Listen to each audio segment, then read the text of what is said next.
تو ہوائی جہاز چاہے رافیل ہو کوئی بھی ہو، پائلٹ سے ہوائی جہاز میں دم آتا ہے میرے بھائی. میزائل چلانے والے کا جگرا ہونا چاہیے، پائلٹ کا جگرا ہونا چاہیے، پھر اس جہاز میں دم آتا ہے. رافیل آپ پکڑا دو 12ویں کلاس کے بچے کو تو رافیل کچھ کر پائے گا؟ وہ تباہ ہوگا. اس میں فرانس کا قصور نہیں ہے، اس میں قصور اس پائلٹ کا ہے جس کے ہاتھ میں آپ نے اتنا زبردست جہاز پکڑا دیا. اب اس کی وجہ سے رافیل کی مارکیٹ ہی کیا ہو گئی؟ ختم. حالانکہ ختم مارکیٹ نہیں ہونی چاہیے، پائلٹ کی ہونی چاہیے. تو یہی رافیل ہمارے پائلٹ، اور یہ میری تحقیق ہے، ہوائی بات نہیں ہے. پاکستان کے جو ایئر فورس کے پائلٹ ہیں، پہلے ہم بچپن میں سنا کرتے تھے، ہم کہتے تھے شاید یہ پھینک رہے ہیں، لیکن یہ ریسرچ ہے کہ نمبر 1 دنیا کے پائلٹوں میں ان کا شمار ہوتا ہے. ایک امریکہ کے پائلٹ دنیا کے نمبر 1 شمار ہوتے ہیں، اور پاکستان کے نمبر 2 میں یا انہی کے لیول کے ہیں. اب اس کی وجہ کیا ہے؟ وجہ اس کی یہ ہے کہ ایئر فورس نے جو پائلٹ کی ٹریننگ کا جو معیار ہے نا پاکستان میں، وہ چینج نہیں ہوا، اس معیار پہ سمجھوتا نہیں کیا. اب ٹیکنالوجی جب بڑھتی ہے تو معیار پہ سمجھوتا ہوتا ہے نا کہ یار اتنا زبردست پائلٹ کی کیا ضرورت ہے، سارے کام تو جہاز کر رہے ہیں. تو ہماری ایئر فورس نے پائلٹ کی ٹریننگ پہ سمجھوتا نہیں کیا ہے، تو ٹریننگ بہت ٹف ہوتی ہے، تبھی پائلٹ کی سلیکشن اتنے آرام سے نہیں ہوتی. پاکستان میں پائلٹ کی ٹریننگ بہت سخت ہوتی ہے. اور پھر دوسری بات یہ ہے کہ ہمارے پائلٹ میں تو شہادت کا جذبہ ہوگا نا، ہندو میں تھوڑی ہوگا شہادت کا جذبہ. ہمارے پائلٹ کو تو پتا ہے کہ یار مرے تو شہید ہوں گے. راشد منہاس نے جو جان دے دی تھی جہاز کو گرا کے، یہ ہندو تھوڑی کر سکتا ہے. ہندو کو پتا ہے کہ اگلا جنم، اس سے اگلا جنم صرف کتابوں میں ہے، حقیقت میں کوئی جنم بنم نہیں ہے. اور اگر ہے بھی تو امکان کے درجے میں، اگر نہیں نکلا تو میرا کیا ہوگا کالیا. پتا چلا اس نے ملک کے لیے جان دی، اگلا جنم ہوا ہی نہیں، وہ کہے گا میرا تو پروگرام بڑھ گیا نا. ہمیں تو بھائی ایسے جنت کا یقین ہے جیسے اپنی آنکھوں سے دیکھ رہے ہیں، کیونکہ قرآن نے جس انداز سے بیان کیا، پھر قرآن کا برق ہونا. اور شہیدوں کے خون کی خوشبو تو ہم نے خود سونگی ہے بھائی، ہمیں کیا جنت بتاؤ گے، ہمیں کیا. تو اس لیے مسلمان کے پاس تو بھائی یہ موٹیویشن ہے، ان کے پاس تھوڑی یہ موٹیویشن. تو یہ صرف رافیل سے ہی لڑیں گے ہم، خالی رافیل نہیں، ہم پائلٹوں سے لڑتے ہیں. تو یہ عربی کا مقولہ یاد رکھنا، تلوار میں بازو سے طاقت نہیں آتی ہے، بازو سے تلوار میں طاقت آتی. بازو مضبوط ہونا چاہیے، بازو مضبوط ہے تو تلوار نہ بھی ہو چھرا بھی چلے گا. بازو مضبوط نہیں ہے تو پھر بھائی تلوار کیا میزائل بھی پکڑا دو گی، کسی کام کا نہیں ہے. کافی بےزتی ہو گئی ہے یہ مودی کی. حضرت میں نے دیکھا کہ آپ کے قریب ہوں اور آپ میرے لیے خواب نہیں سنایا کرو مجھے بھائی، میں دیکھتا ہی مجھے اپنے خود اتنے اپنے بارے میں خواب آتے رہتے ہیں. وہ میں نے مفتی صاحب اگر ڈراپ شپنگ میں ایک دن میں ایک کسٹمر کو یہ بتائیں کہ ہم کسی اور سے لے دے رہے ہیں. ڈراپ شپنگ کا مسئلہ میں پوری تفصیل کے ساتھ ریکارڈ کروا چکا ہوں، یوٹیوب پہ لکھیں ڈراپ شپنگ مفتی طارق مسعود، پوری ڈیٹیل میں آ جائے گا مسئلہ. مفتی صاحب اگر سسرال بہت ظلم کرتا ہو بہو پر، یہاں تک کہ بہو کو قتل کرنے کی کوشش کی ہو اور پھر سسرال سے الگ ہو جائے، یہ سسرال ہے یا اسرائیل ہے بھائی؟ پھر سسرال سے ہو جائے بیٹا بیوی کو لے کر، تو ایسے سسرال والوں سے رشتہ داری رکھنی چاہیے. لیکن سامنے اگر قتل کرنے کی کوشش کی ہے تو یہ تو بہت بڑا جرم ہے، پھر قطع تعلق کر دیں جائز ہے، اس سے تو بڑا تو جرم ہی کوئی نہیں ہے نا. لیکن کی بھی ہے کہ نہیں کی ہے؟ بہرحال اگر کوشش کی ہے قتل کرنے کی، پھر قطع تعلق جائز ہے، یہ تو بہت بڑا جرم ہے. اچھا میرے بھائی جلیل، اگر کسی کی 9 بیٹیاں ہوں اور وہ دوسری شادی کر لے، اور دوسری شادی کرنے پر پہلی بیوی بولے کہ مجھے کسی بھی حالت میں طلاق دو، تو اس صورت میں دوسری بیوی کو طلاق دے دی جائے کیونکہ پہلا گھر ٹوٹ رہا ہو؟ نہ دوسری کو دیں نہ پہلی کو دیں. پہلی کو دیں گے 9 بیٹیوں کا مستقبل خراب ہوگا، دوسری کو دیں گے تو اس کے ساتھ ناانصافی ہوگی، تو کسی کو بھی نہ دیں. باقی بیوی کہہ رہی ہے، کہنے دیں، انشاءاللہ کچھ وقت کے بعد ٹھیک ہو جائے. کوئی رسپانس نہ دیں اور اچھا سلوک کریں اس کے ساتھ. اللہ نے اگر مال دیا اس کو دبئی لے جائیں گھمانے کے لیے، مال نہیں دیا تو انڈا موڑ پہ چائے پلائیں اس کو لے جا کے. ہر آدمی اپنے حساب سے خرچہ کرتا ہے، خرچہ کریں، ٹائم دیں، اس کی کڑوی کسیلی برداشت کریں. ٹائم لگتا ہے چیزوں کو درست ہونے میں، درست ہو جائے گا، تو ہو جائے گی انشاءاللہ. آپ نے پرچہ سب کے سامنے مت پڑھیے گا، میں جس طرح سے پڑھتا ہوں پڑھنے میں بھی سمجھ میں نہیں آتا. آسٹریلیا سے والا ہے وہ، اس میں ایک بڑی میم ٹائٹ بنائی ہے کسی نے. ایک لڑکے سے، پتلا سا لڑکا ہے، اس سے ابا نے پوچھا کہ میٹرک کے پیپر میں نمبر کیسے آئے ہیں؟ وہ فیل تھا بیچارہ. اس نے کہا آسٹریلیا سے کر کے بھاگ گیا وہ مجھے بڑا مزہ آیا اس میں.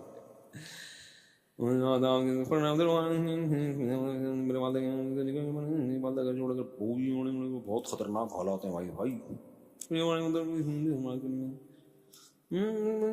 بھائی یہ تو بہت خطرناک ہے یار. اللہ کی پناہ یار, اللہ ایسی آزمائشوں سے بچائے. مفتی صاحب میرے والد 16 سال ہو چکے مگر ہمارے گھر کے حالات شروع سے خراب ہے. میرے والد کی طبیعت بھی خراب رہتی ہے تو ان کی طرف سے بہت بڑا بیٹا ہوں, کیا میں قدم اٹھاؤں جو ہمارے حالات بہتر ہو جائیں؟ 16 سال سے ماں باپ لڑ رہے ہیں, آپ پیدا کیسے ہوئے؟ اچھا بعض میاں بیوی لڑ رہے ہوتے ہیں, ہر سال بچہ آ رہا ہوتا ہے, کہتے ہیں 6 سال سے لڑ رہے ہیں اور 6 بچے ہو گئے. میں کہتا ہوں اگر لڑ نہیں رہے ہوتے تو کتنے ہوتے پھر؟ تو اس کا مطلب کہ یہ ان کی عادت ہے لڑنے کی.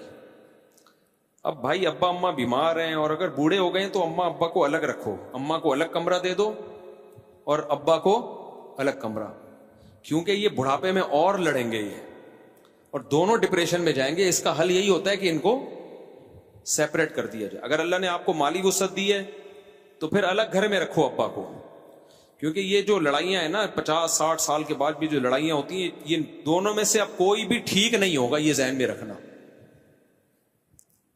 کوئی بھی ٹھیک نہیں ہو. قیامت کی ساری نشانیاں ظاہر ہو جائیں گی مگر یہ ٹھیک نہیں ہوں گے. اس عمر میں ٹھیک کرنا ناممکن ہے. اللہ کر دے تو اللہ کو تو سب کچھ اختیارات ہے. تو اب ایسے وقت میں جب لڑائیاں ہو رہی ہوں تو ان کو ملنے ہی نہ دو آپس میں. جیسے بعض ہوتے ہیں باہر چلے گئے تو اماں کو لے کے آپ باہر رکھو, ابا کو بولو یہاں, تو اس طرح سے تو کرو, ورنہ یہ بڑے مسائل ہوتے ہیں بھائی. اگر غلطی اماں کی ہے تو پھر تو اماں کو سمجھاؤ.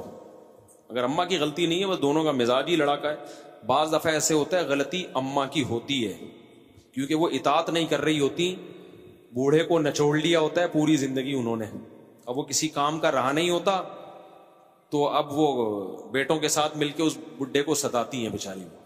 بعض مائیں جو میرا بیان نہیں سن رہی ان کی بات کر رہا ہوں.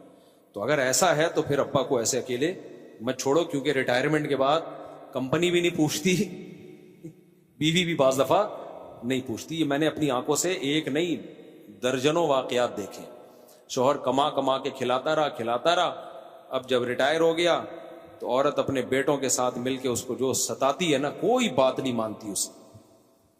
اور جو غیرت مند عورتیں ہیں وہ بھی بہت ہیں الحمدللہ ہماری سوسائٹی میں, وہ کہتی ہیں نہیں بھی پہلے میرا شوہر, میں نے اپنے شوہر کو خوش رکھنا ہے. وہ جنتی عورتیں ہوتی ہیں لیکن مارکیٹ میں کم ہوتی ہیں ایسی. تو اس لیے اگر ایسا مسئلہ ہے, اور بعض دفعہ الٹا بھی ہوتا ہے, باپ کے اخلاق اتنے خراب ہوتے ہیں, جوانی میں بدتمیز تھا وہ, یعنی شوہر, باپ کو تو نہیں بدتمیز کہنا چاہیے, شوہر کی بات کر, بوڑھے ہو کے تو بریکیں ہی فیل ہو جاتی ہیں پھر. اب جوانی میں اخلاق ٹھیک نہیں ہوئے تو بڑھاپے میں کہاں ٹھیک ہوں گے, بڑھاپے میں تو برداشت بالکل ختم. تو ایسے پھر شوہر کے ساتھ عورت کا گزارا بہت مشکل ہوتا ہے. حدیث سے ہمیں پتہ یہ چلتا ہے کہ جوانی میں جو صفات آپ کے اندر ہیں اخلاق, وہ بڑھاپے میں کم نہیں ہوں گے, زیادہ ہوں گے. اگر آپ جوانی میں سخی تھے بڑھاپے میں اور سخی ہو جائیں گے, جوانی میں کنجوس تھے بڑھاپے میں ڈبل کنجوس ہو جائیں گے آپ. جوانی میں خوش اخلاق تھے بڑھاپے میں, اور میں نے دیکھا ہے بوڑھوں کو ہر وقت ہنستے رہتے ہیں, مسکراتے رہتے ہیں, اور اگر جوانی میں بد اخلاق تھے نا, بڑھاپے میں تو پھر ایسے جیسے توے پہ بیٹھا ہوا آدمی, ہر وقت فائرنگ کرتا رہے گا. پھر عورت کے لیے بڑا مشکل ہو جاتا ہے گزارا. پھر ایسی کنڈیشن میں یہی چاہیے بھائی دونوں کو الگ رکھو. بولو اب آپ, ہم پیدا ہو گئے, اب کیا ہے آپ کو, وہ ادھر سوئیں وہ ادھر سوئیں, اور کوئی حل نہیں ہے, ورنہ یہ مار دیں گے ایک دوسرے کو. ایسا ٹارچر کرتے ہیں نا, پھر ایک دن بیچارے پڑے ہوئے ہوں گے, دل پہ لے گئے تھے اس دن, ہارٹ اٹیک ہوا اور دار فانی سے ہمیشہ کے لیے کوچ کر گئے. تو ابا کو زندگی بچاؤ, ابا کی, اماں کی بھی بچاؤ.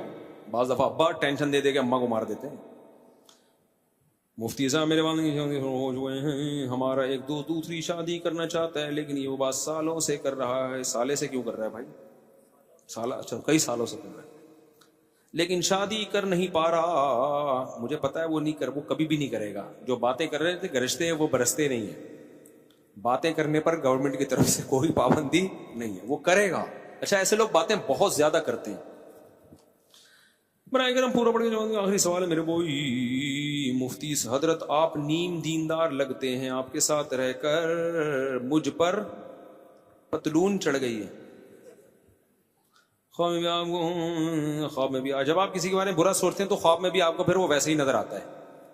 میرے بارے میں بہت سے لوگوں کے بڑے اچھے اچھے خواب ہیں، وہ میں آپ کو سناؤں تو آپ میرے ہاتھ چومنا شروع کر دو، یار اتنے نیک. اور برے خواب بھی ہیں. تو اس لیے ہم خوابوں کو لفٹ ہی نہیں کراتے، اپنے عمل کو دیکھتے ہیں. بھائی عمل ٹھیک ہے تو ٹھیک ہے، بھلے خواب برے آتے رہیں. عمل ٹھیک نہیں ہے تو آپ کے اچھے خوابوں سے ہماری صحت پہ کوئی فرق نہیں پڑے گا. تو اس لیے بھائی صاحب نے جو مجھے کہا ہے کہ آپ دیندار نیم دیندار لگتے ہیں، پھر جو آگے خواب بھی دیکھیں ان خوابوں کا آپ چھوڑ دیں. دنیا کی محبت نظر آتی ہے آپ کے پاس، آپ بہت مطلبی ہیں، دنیا کی محبت آتی ہے آپ کے پاس. آخرت کے بجائے عیسائی مذہب کے حامی نظر آتے ہیں، حالانکہ آپ کی 4 شادیاں. یہ عجیب بات ہے. اسی سے اندازہ لگا لو میں عیسائی مذہب کا کدھر حامی ہوں. عیسائیت میں تو ایک بھی نہیں ہے، وہ بھی اس کو پسند نہیں کرتے. ہم 4 شادیاں 19 بچے. پادریوں کا تو نظریہ ہی ہم نے کیا کر دیا. اور میں ہر نکاح کے خطبے میں ایک حدیث ضرور پڑھتا ہوں، تزوجوا ولا تکونوا کرہبان النصارى. حدیث میں آتا ہے نکاح کرو عیسائیوں کے پادریوں کی طرح مت بنو.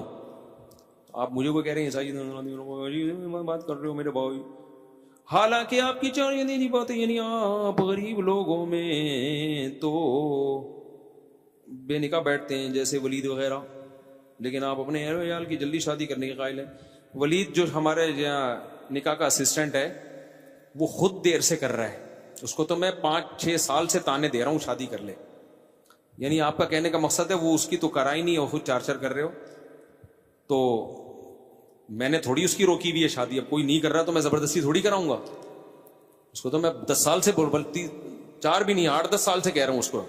ہاں آپ مجھے بولو اپنے بیٹوں کے بارے میں. ابھی میرا بیٹا 16 سال کا ہے اور میں اس کی شادی کرا رہا ہوں.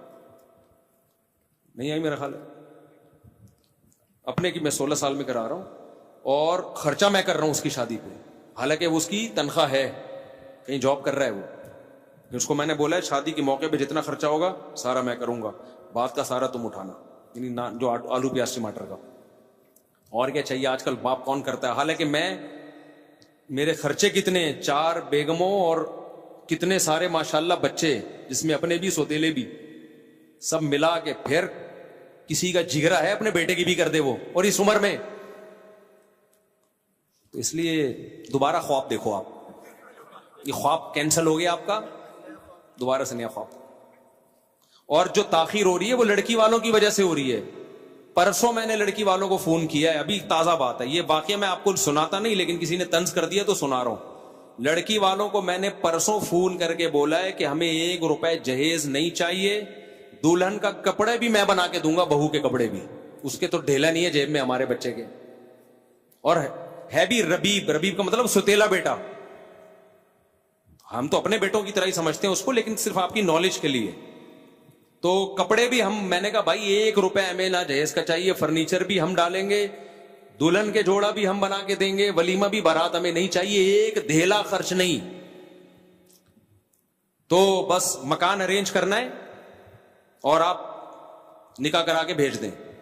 تو وہ انہی کی طرف سے تاخیر ہو رہی ہے. تو میرے بھائی اور چلو میرے بھائی خواب دوبارہ دیکھنا پڑے گا آپ کو. یعنی آپ کے غریب لوگوں میں آپ کے دونوں بھانجے بھی صاحب اولاد ہیں جبکہ آپ ان کے باپ نہیں. تو میرے بھانجے نے بھی تو ہماری موٹیویشن سے شادی کی ہے اور ان کے آگے ماشاءاللہ اولاد بھی ہوئی ہے. آپ کے دونوں میں آپ کہتے ہیں کہ میں اپنے بیٹے کی جلدی شادی کراؤں گا، لیکن دل میں ایسا لگتا ہے کہ لوگوں کی وجہ سے نہیں کرا رہے. ابھی بات طے کر دی ہے پکی، 16 سال کا لونڈا ہے، ابھی بات طے کرا دی ہے. آج کون کرتا ہے؟ اچھا میرے بوئی 16 کا ہے 17 کا ہے مجھے پتہ نہیں، 16 کا ہے میرا خیال. اپنی بچی کی شادی میں نے اتنی جلدی کی یار، اور کیا چاہیے. اور دوسرا یہ کہ اس کی بھی بہت سادگی سے کی ہے، کسی کو بتایا بھی نہیں، آپ لوگ کو بھی نہیں پتا چلا ہوگا، ویسے آرام سے شادی کر دی. اور ماشاءاللہ 5-6 سال ہو گئے، 2 بیٹیوں کی شادی کر دی ہے میں نے. اور کتنی سادگی چاہیے. پتا چلا آپ لوگوں کو میری 2 بیٹیوں کی شادی تو دھوم دھڑکا یہ سب کچھ ہو رہا ہوتا ہے، ساری دنیا کو پتا چل رہا ہوتا ہے. 2 بچیوں کی ہم نے شادی کی ہے، پڑوسیوں کو بھی نہیں پتا ہوگا، ایسے سادگی سے. اور خوش ہیں الحمدللہ اپنے گھر میں. اللہ ان کو، آپ کی نظر لگ گئی تو ایک الگ بات ہے، اللہ کا فضل ہے، اپنے گھروں میں خوش رکھے اللہ ان کو. تو بیٹے کی بھی ایسے ہی نمٹا دوں گا اس کو. اور بیٹوں کو میں نے کیا بولا تھا, جو یہ بڑا والا ہے, تو اس کو میں نے بولا بھائی جہاں پسند ہو بتا دینا, آنکھ مٹکے نہیں کرنا, جا کے پسند کر کے آ رہے ہیں, یہ کام نہیں کرنا, لیکن اگر کوئی سمجھ میں آ جائے بتا دینا. پہلے ہم اچھی طرح آپ جو چاہو گے ہم وہ کرنے کی کوشش کریں گے, اللہ یہ کہ کچھ چرسیوں کے یہاں تمہیں پسند آ جائے تو ایک الگ بات ہے, پھر نہیں کریں گے. تو ہم نے تو خود حوصلہ افزائی کی ان کی, تو خود حوصلہ افزائی کی. اور بھی بہت کچھ ہے کہنے کے لیے, کافی ہے, زیادہ چوڑے میں نہ آ جائے نا. وہ پتہ چلا کہ شادی کے بعد بھی ابا آپ ہی اٹھاؤ گے خرچہ. یہ پھر غلط اس لیے ہے کہ اولاد کو اپاہج نہیں بنانا ہے, چاہے مولوی کا بچہ ہو مفتی کا بچہ ہو, اگر فری پھوکٹ میں ہی سارے کام کراؤ گے, اس پہ ذمہ داریاں نہیں ڈالو گے, تو بھائی ہر ایک کے بگڑنے کا اندیشہ ہے. میں نے اپنی زندگی میں علماء کے بچوں کو بگڑتے ہوئے دیکھا ہے, ان پہ ذمہ داریاں نہیں آئیں, بگڑ گئے. بگڑے ہیں تو پھر قابو میں نہیں آتے. تو تربیت سب سے پہلے ہے. تو اور کلیئر بات کی ہے, لڑکی والوں کو بھی بتا دیا کہ یہ خود خرچہ اٹھائے گا سارا, اس کی یہ تنخواہ ہے, یہ جاب ہے اس کی, اور اس نے خود اٹھانا ہے, اور اسی میں گیس کا بل بھی دینا ہے, بجلی کا بل بھی دینا ہے, مکان کا کرایہ بھی دینا ہے. تو آپ میرے آسرے پہ نہیں رہنا, کل آؤ میرے پاس کہ مفتی صاحب ٹماٹر کے پیسے نہیں ہیں داماد کے پاس, آپ کی ذمہ داری ہے. میں نے پہلے بول دیا میری کوئی ذمہ داری نہیں ہے. یہ صرف اس لیے کہ وہ بھی سوچ سمجھ کے کریں, اور لڑکے کو بھی پتا چلے کہ بھائی یہ رسپانسبلٹی کس کی ہے. ورنہ ایسے واقعات آئے ہیں, باپ نے ساری رسپانسبلٹی لے لی, بچہ ایسا پڑ گیا ماشاءاللہ, بچے اسپیڈ سے لا رہے, ہر سال اسپیڈ سے بچے آ رہے ہیں, اور وہ جو اس کا باپ ہے کہہ رہے کم بخت میں اپنے بچے پالوں تیرے بچے پالوں ہیں. تو یہ پھر وہ جو ہے نا سست ہو جاتے ہیں اس میں, یہ ٹھیک نہیں ہے. تو جس بھائی بھی تپے ہوئے ہیں ان سے گزارش ہے کہ تپنا چھوڑ دیں.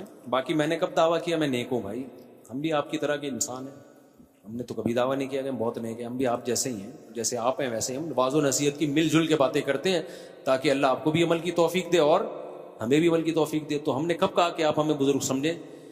جو ہمیں بزرگ سمجھتا ہے وہ پاگل ہے, وہ چلا جائے یہاں سے. ہماری باتیں اگر آپ کو سمجھ میں آ رہی ہیں عمل کریں, اور میں بھی اللہ سے دعا کرتا ہوں اللہ مجھے بھی عمل کی توفیق دے.